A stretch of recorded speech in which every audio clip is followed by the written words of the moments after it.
It's October 28th, 2025, and you can't make this stuff up. Lavrov is promising NATO that Russia, we can make a promise that we can give you guarantees that Russia won't invade NATO. Of course, they were denying that they were going to invade Ukraine in all the days and weeks before they invaded Ukraine. So I'm not sure how much I'm going to trust them, but we're going to work through about 10 different stories here very rapidly. So first we see this.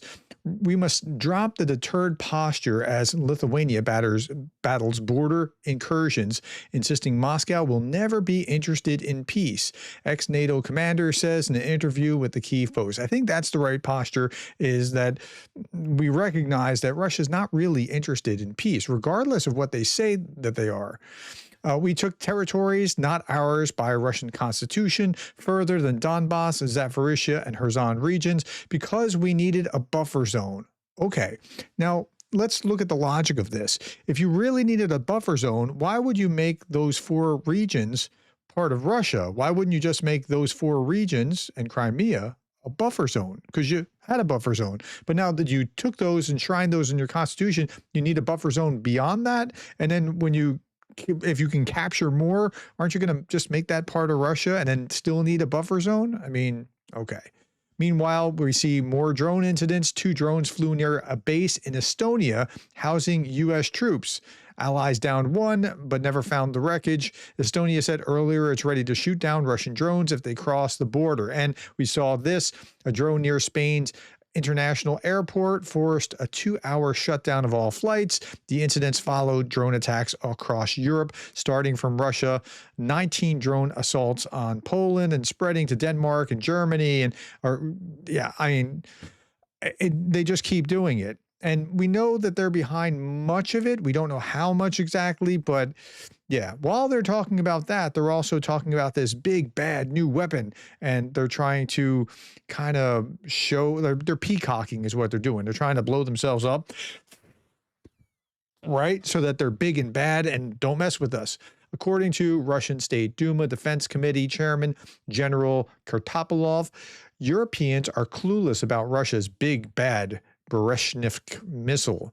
By the time they figure it out, he warns, it'll be too late for them. Yeah, so they're going to saber rattle and make these kind of threats.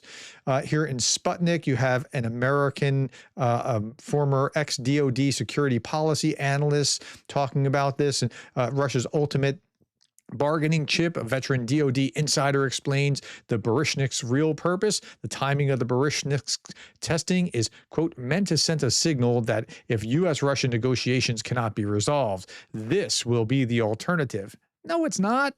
No, it's not. Because the alternative to once you do that, what you get hit with is just as bad or worse. So you're not going to do that. Let's be honest. RT's talking about how it's a weapon out of science fiction. And they're somehow quoting the New York Times here to destabilize global security. But the Wall Street Journal has a very different view. The Baryshnik missile is a more political PR than real weapon. The missile Putin has been boasting about is based in 1950s technology, represents no real military breakthrough, according to the Wall Street Journal. Analysts say that the Baryshnik flies below the speed of sound, making it easy prey for modern air defense systems. Its radioactive engine makes it detectable, and its complex design increases the risk of accidents. It's more of a laboratory experiment than a practical weapon. According to the Wall Street Journal, Putin is using the Baryshnik mainly as leverage against Trump, not as a real threat. Its political impact far exceeds its actual military value, and Trump's reaction has been notably cool. So there's that. But while they're talking about that and saber rattling and threatening, here's Russian Foreign Minister Sergey Lavrov saying that everyone's gone quiet following their successful nuclear-powered cruise missile test. Yeah, everyone's gone quiet about it. It's not a threat. You don't have to bark back at it. It's kind of dopey. Okay, now here's the real dopey thing. Lavrov suggests that Moscow could provide security guarantees to the EU and NATO. We're going to guarantee. Lavrov is ready to document guarantees that it will not attack NATO countries. He simultaneously blamed the West for preparing a new great European war and criticized NATO's expansion as ongoing and relentless. Okay, but they're going to guarantee it. So that guarantee and $5 will buy you a cup of coffee, right? Here are treaties and principles violated in Ukraine. Just in Ukraine, the Budapest Memorandum was a treaty that was violated. Well, okay, it was a memo, but still, who is supposed to guarantee Ukraine? The US, UK, and Russia violated. Helsinki Final Act, 1975, violated. UN Charter, 1945, violated. Remember, the territory, you're not supposed to the UN Charter prohibits member states from using or threatening force against territorial integrity or political independence of another state. Violated. Minsk agreements. Violated. Treaty on Friendship, Cooperation, and Partnership. Violated. That's just in Ukraine. That's not even in the rest of the world. I'm not buying it. Okay, next story. We saw this with Kirill Dmitriev and his tour of the United States, trying to have a charm offensive, and he was meeting with a Republican representative from Florida, Paulina Luna, and gave her the book Great Words of a Great Man. Okay. It's been pushed on social media, and we find this. The only people cheering on Dmitriev and Anna Paulina Luna and paid impersonators are paid impersonators. The project analyst identified 50 accounts united by their activity around Dmitriev's posts. All were registered in January and February of 2024, but showed little activity until the fall of 2025. Each account posted on average no more than 20 tweets. Notably, 7 of them have blue verification check marks. For the first time, the projects have identified blue check marks for troll accounts spreading Kremlin propaganda. Are a couple of those probably real? Maybe, but it looks like they're heavily pushed by bots. And then this story broke today, and I want to address it. It's not quite about Russia, but it you can see how it will connect to Russia. So Elon Musk is dropping Grokopedia, and he's promoting it. The goal of Grok and Grokopedia is the truth, the whole truth, and nothing but the truth. We will never be perfect, but we shall nonetheless strive toward that goal. And he's highlighting somebody who says, note the difference between Wikipedia's first paragraph on George Floyd compared to the first paragraph from Grokopedia. The nuance and detail on Grokopedia is far superior. So it's AI rather than Wikipedia. Now, it's interesting what happened. Somebody tested this about the Russian invasion of Ukraine. And we see, the comment here is funny that Musk, who says Wikipedia is biased, lets Grokopedia use the Kremlin as a source. Totally unbiased. Okay, so let's think about what's going on here. Which one do I have? Okay, let me try to let's just open this up and look at it a little bit more carefully.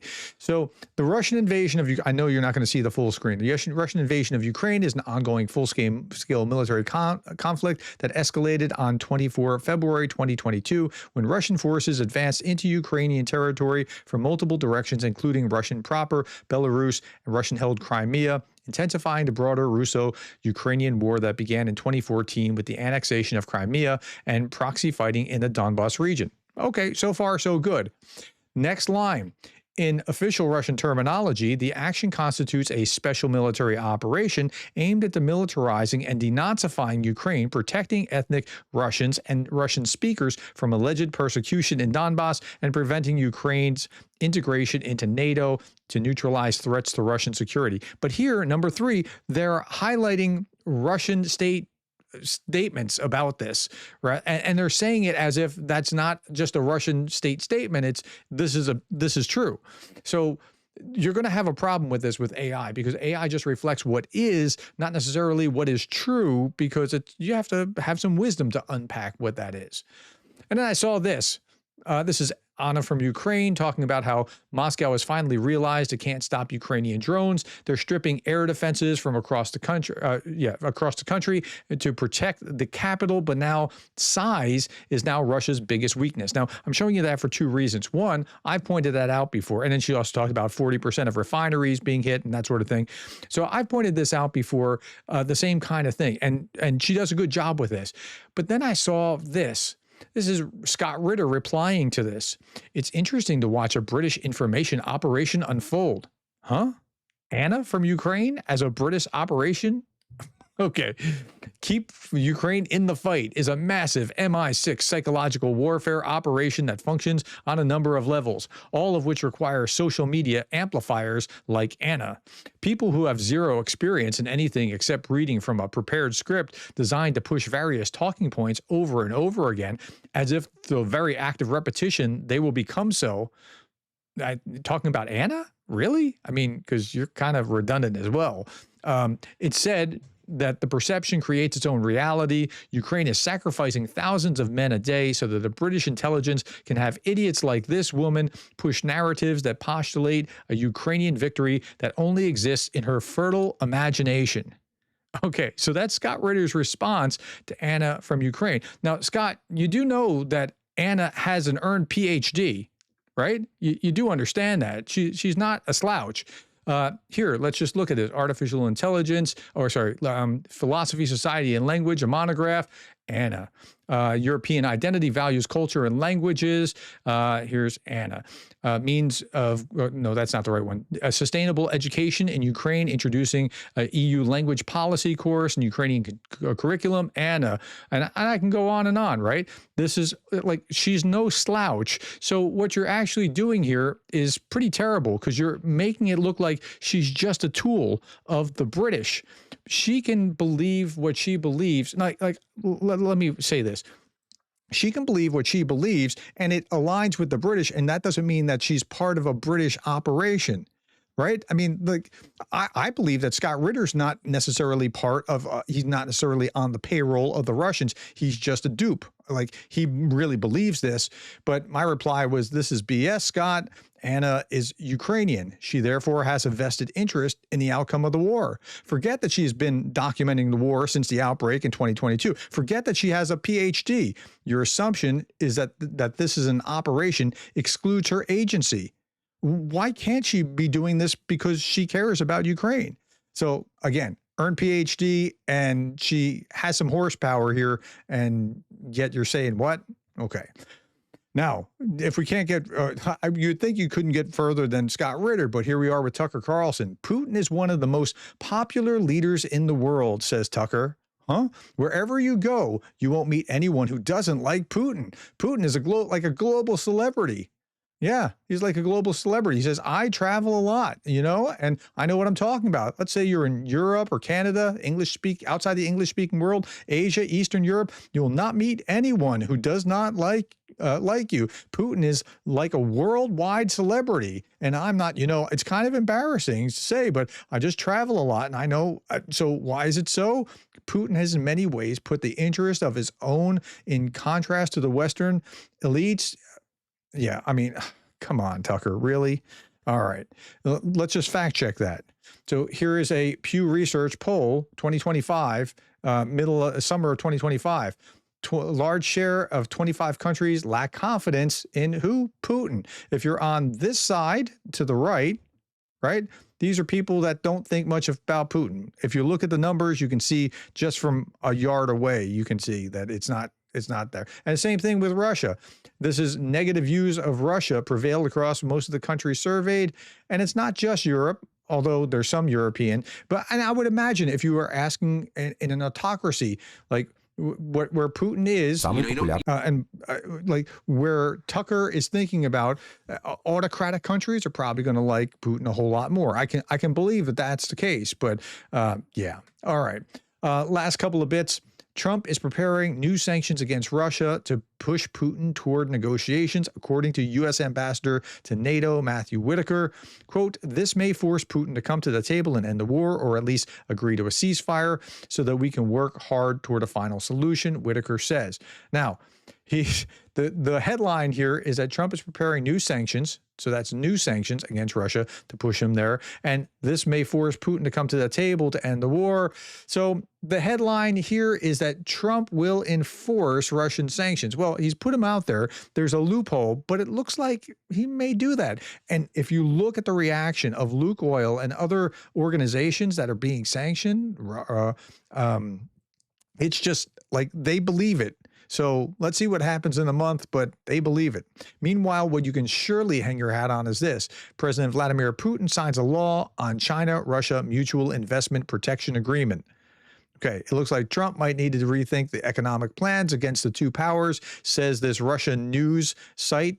But I looked it up. They did sign this agreement, and we'll see if what comes of it. They just signed one. They just ratified one with Venezuela, so we'll see how all this goes. All right, that's all that I have, my friends. Thank you for the time, the likes, the shares, and the subscribes, and thank you for being the kind of person who cares about Ukraine.